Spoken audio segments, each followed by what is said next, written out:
Plus grand mythe sur le management, partie 2. Hello, moi c'est Christelle.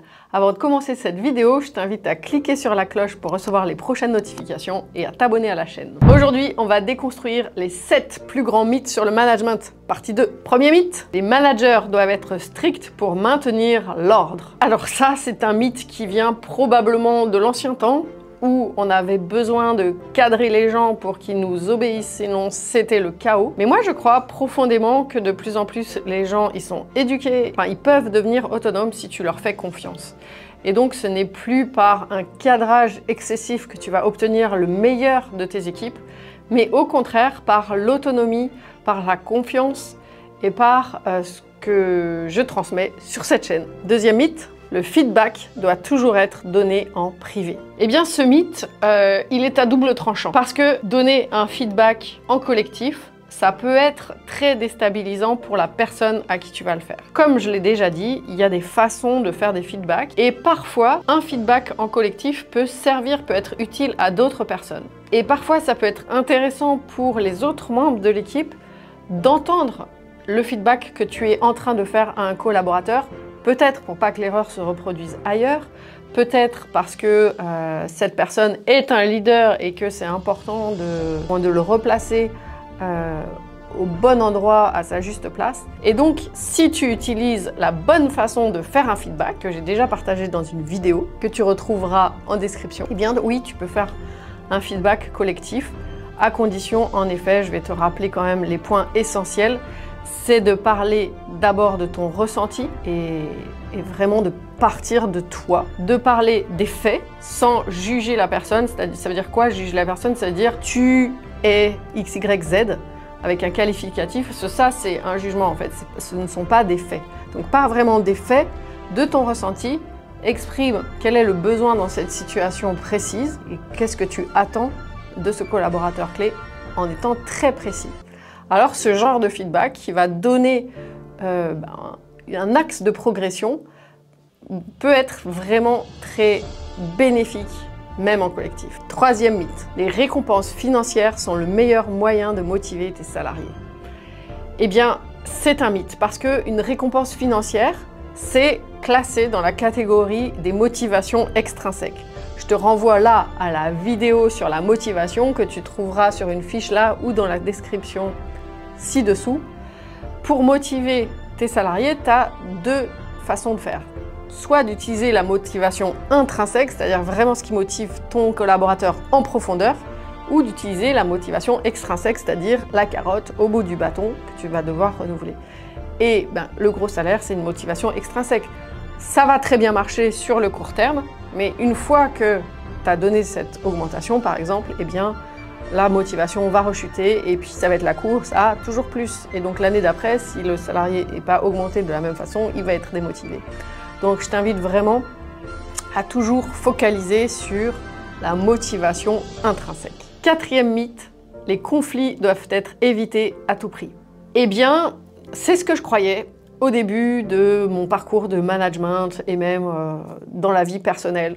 On doit à tout prix éviter les conflits. En réalité, c'est un mythe.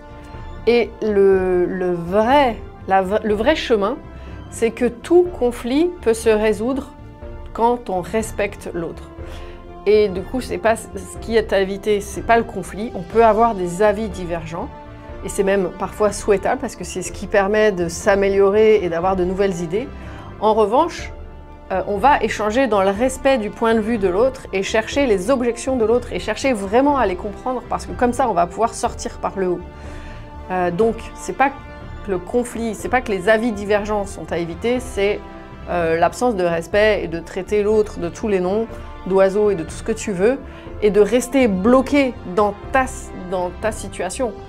Ce qui va permettre du coup d'ouvrir le débat et de sortir du conflit, ça va être justement de traiter les objections qui sont sous-jacentes à des avis divergents.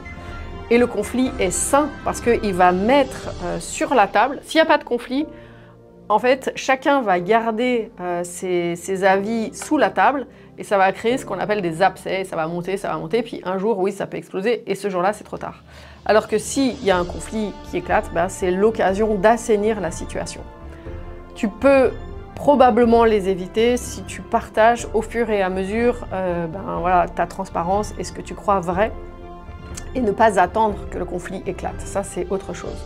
Mais le conflit n'est pas forcément à éviter. 5e mythe, il faut être distant pour être respecté.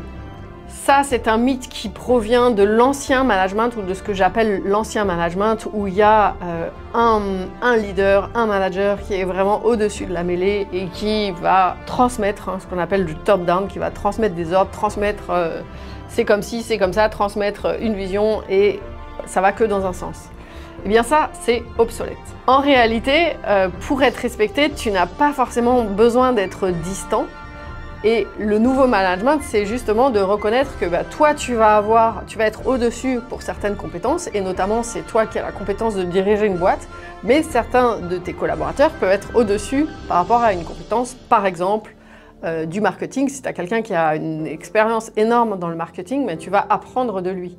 Et tu n'as pas besoin de créer cette distance émotionnelle, souvent, avec ton collaborateur. Tu n'as pas non plus besoin d'être hyper copain avec lui, mais en fait, juste sois toi-même et accepte que voilà, qu'il y a parfois des échanges de postures comme ça. Quelqu'un va t'apprendre ou toi tu vas apprendre, et il n'y a pas vraiment besoin d'avoir une posture particulière d'éloignement ou au contraire de proximité, parce que là, le mythe il pourrait être dans l'autre sens. Où je vais bien manager si je suis proche de mes équipes, c'est pas non plus forcément vrai. Juste respecte ta façon d'entrer en interaction avec les autres, respecte aussi la façon des autres d'entrer en interaction avec toi, et tout va bien se passer. 6e mythe, le manager doit tout savoir. Eh bien, tu as déjà un petit peu la réponse par rapport au 5e mythe, c'est que, en effet, t'as pas besoin de tout savoir, puisque tu peux avoir, j'ai cité l'exemple du king en marketing, vraiment, si tu as quelqu'un qui est expert en marketing, eh bien, tu n'as pas besoin de savoir ça, puisque le métier du dirigeant, du CEO, de l'entrepreneur, c'est de construire l'équipe qui va faire la boîte. Et tu peux, et d'ailleurs c'est ce que fait Elon Musk, recruter des gens qui sont bien plus experts que toi dans un domaine donné.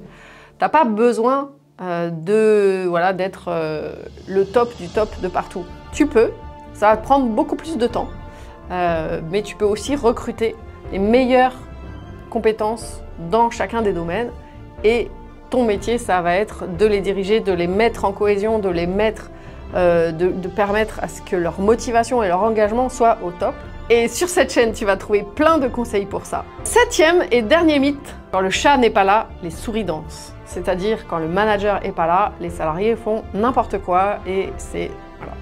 Eh bien ça, c'est l'un des mythes les plus importants que vraiment je déconstruis, parce que moi je prône vraiment l'autonomie des équipes, parce que ça va être bon, y compris d'abord pour l'entrepreneur, pour le dirigeant, parce qu'il va avoir plus de liberté, il va être beaucoup plus serein, mais aussi pour les équipes, parce que de plus en plus, les jeunes, les employés recherchent de l'autonomie. Donc, c'est pas parce que tu ne vas pas être là qui vont danser, c'est parce que tu ne les auras pas rendus autonomes, et que s'ils ne savent pas quoi faire quand tu n'es pas là, ou s'ils sont habitués à du micromanagement et que d'un coup tu n'es plus là, oui, bien sûr, dans ce cas-là, on retrouve cette vérité qui est quand le chat n'est pas là, les souris dansent. Mais la réalité, c'est que on n'a pas à manager de cette façon-là, que vraiment l'essentiel, c'est d'avoir une fiche de poste qui soit claire, qui soit définie, et de transmettre l'autonomie, la confiance à tes salariés. Et pour ça, il y a une vidéo spéciale sur l'autonomie de tes équipes que tu retrouveras dans les fiches ici ou là, ou dans la description en bas. Voilà, j'espère que ces 7 mythes t'ont intéressé. Si tu as une autre vision de ces 7 mythes, n'hésite pas à partager en commentaire ton point de vue. Et puis n'oublie pas de t'abonner à la chaîne et de cliquer sur la cloche pour recevoir les prochaines notifications. À bientôt!